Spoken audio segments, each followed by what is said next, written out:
آقای دکتر ما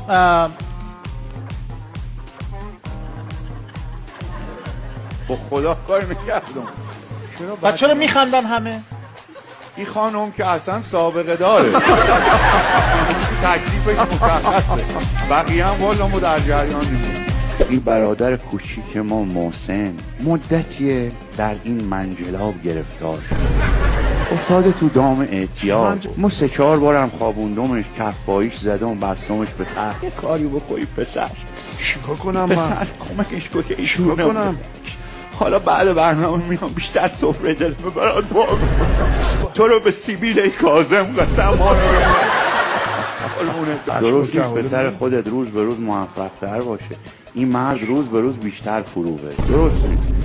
اینو قربونت بزن و ببر، شاید مواد از بدنش خارج بشه. این چیه؟ سلام. این چی؟ برای آیندت خوبه. ما این چیه؟ الان چه می‌ذاره به صبر کن چرا به دست من؟ یه مدتی میخوابی این مواد در دسترس نیست، نجات پیدا میکنی. سروان حسینی خدمت شما.